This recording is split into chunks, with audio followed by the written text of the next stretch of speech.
Thank you very much. Thank you all for being here and for not only coming but staying for the second half of the program. My name is Mike Jones. I'm a retired U.S. Army general officer, and I participated in a study with 4 other retired general officers from the United States military. And this was a group of officers who are experienced Army, Air Force, and Marine Corps officers in combat, in legal targeting, and in conflict in urban areas. The report that we authored was GENSA sponsored, but an independent report by the 5 members of the study team.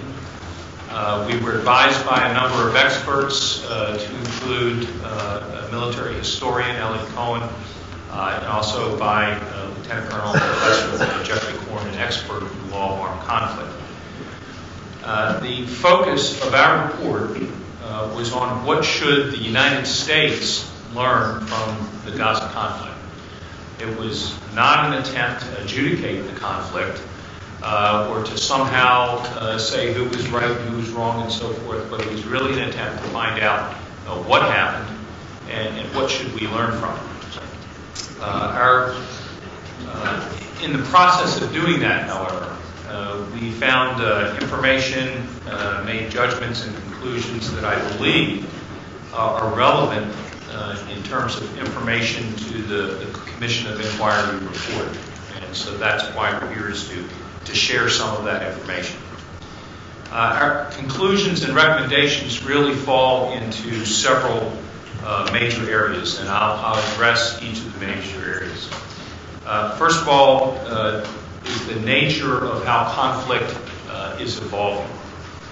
And that is the nature of conflict is creating a state where non-state organizations are in fact gaining the capability that have traditionally been in the domain of nation states.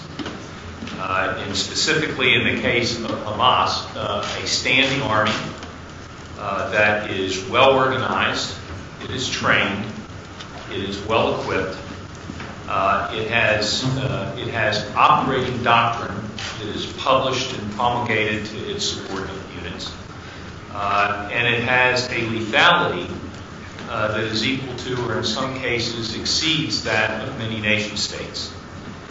They operate over the spectrum of conflict, not just as insurgents, but they operate in the spectrum of conflict from terrorism, insurgency, all the way to conventional operations.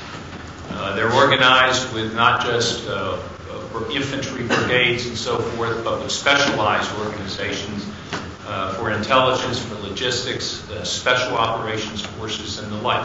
What you would expect to see in any conventional force or military force of a nation. However, as demonstrated today, they operate without the same level of international scrutiny, in some cases accountability. Secondly, the second major area that we reached conclusions in were about the tactical innovations by Hamas and other armed groups that were operating from Gaza. These new innovations ranged from things such as new tunneling capability to both hide from modern reconnaissance and to use as a method to protect themselves and their resources, but also to use it as a form of maneuver against enemy forces to both infiltrate behind enemy lines and also to maneuver against active engagements. Now, tunneling is not necessarily a new technique, but the way in which it was used and the rapidity of how quickly they were able to create these tunnels, which were fairly sophisticated, that had electricity and lights and communications lines and so forth in them, was something fairly new. Much as trenches were used in World War I to create the ability to maneuver on a battlefield that otherwise people were not able to We believe that Hamas came up with this technique to restore their ability to maneuver.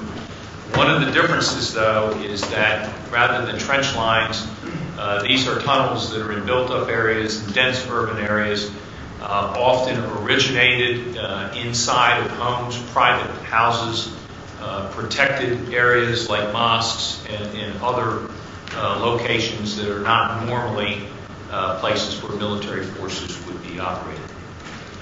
So you had those type of innovative techniques that Hamas implemented. There were a number of others that are in the report that you can read.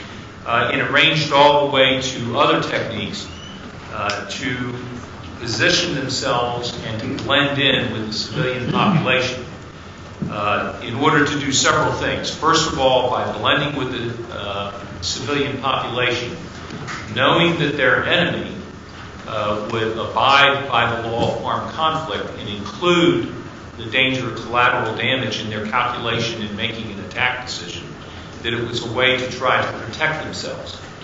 But the other thing that we concluded was, by virtue of their location, was to ensure that the attacks that inevitably would occur would in fact produce the kinds of civilian casualties and collateral damage that they could then use to exploit in the international information domain.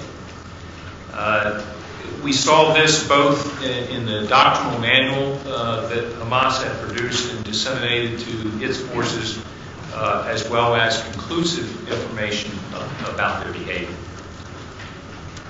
The third area was what I would group in the very capable Hamas information campaign, using both the public media and social media to accomplish their broader objectives.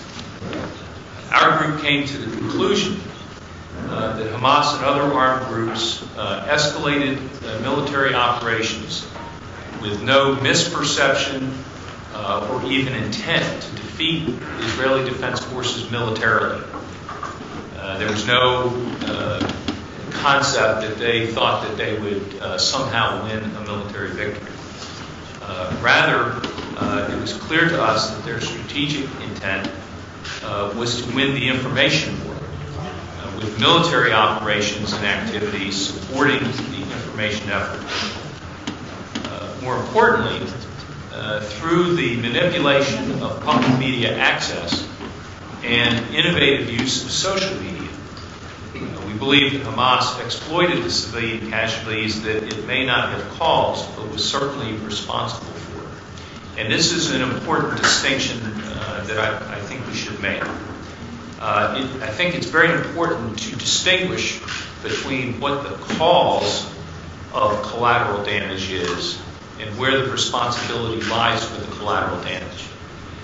So, for example, if, as a military commander, I locate my launch sites for artillery or rocket fire or something in a protected area, knowing that the response of any force that's being attacked by that rocket fire is going to fire counter battery fire, then it may be that counter fire caused the damage, but the responsibility for the damage lies with the people who located it there in the first place. And so that's, I think, a very important distinction. And what we saw was that for their positioning, knowing that there would be civilian casualties and collateral damage, that was done in order to gain international sympathy and to fuel the fourth major area of our conclusions. And that is that Hamas exploited the conflict to engage in a new type of conflict that's commonly called the lawfare in certain circles. Now, I'll defer the more detailed discussion of this lawfare issue to Lieutenant Colonel and Professor Horn, who's an expert in international humanitarian law. And in the U.S. terms, what we call that is the law of armed conflict. But I do want to make a couple comments about this engagement in this new area. Unlike the composition of the Commission of Inquiry, our team are experts in both the theory and the practice of having the fight complex to include in urban areas and in applying international law in combat. And so we felt that we had one significant difference between us and members of the Commission. However, additionally, we had access, in part, because of our experience and our professionalism, to information and insights from officials in all three parties. That included the Israelis, the United Nations, and the Palestinian Authority. Now, we did not do a comprehensive strike-by-strike assessment of all of the engagements in the war. However, based on a considerable amount of intelligence information, targeting information, and discussion with the parties, we came to very different conclusions than the Commission of Inquiry did regarding the lawfulness of the conduct of the parties. And that is specifically, we found that the Israeli Defense Forces systematically, through both procedures and previous training, abided by the law of armed conflict in their targeting and their operations. Now, that's not to say that the IDF was infallible, and there may not have been mistakes made, and there may not have been issues. But as a whole, when we looked at all of the body of knowledge that we had access to, in our judgment, the IDF deliberately complied with the law of armed conflict and its targeting, and it did not indiscriminately kill civilians. Conversely, Hamas and the other armed groups in Gaza purposefully and habitually violated the international law in several areas. The first, the majority of its rocket and mortar fires were either indiscriminate or targeted against civilian populations, which even in the report that we saw released today was very clear. Additionally, they located their firing positions, their command and control headquarters, their arms and weapons storage, ammunition storage deliberately in civilian locations where combat would inevitably result in civilian casualties. And they did this without military necessity to do so. And military necessity is a very important point. There sometimes is a misconception that the only place one could put a firing position in Gaza is in an urban built-up area, and nothing could be further from the truth. There are many areas that are not built-up areas in Gaza. If you were going to build a tunnel in order to then protect the firing position, there's no reason on earth that you would have to build it so that the firing position was next to a UN compound. There are plenty of places you could build that exact same tunnel to go into an agricultural field or some area that was not populated. So this, in our judgment, was a deliberate effort on the part of the combatant groups in Gaza.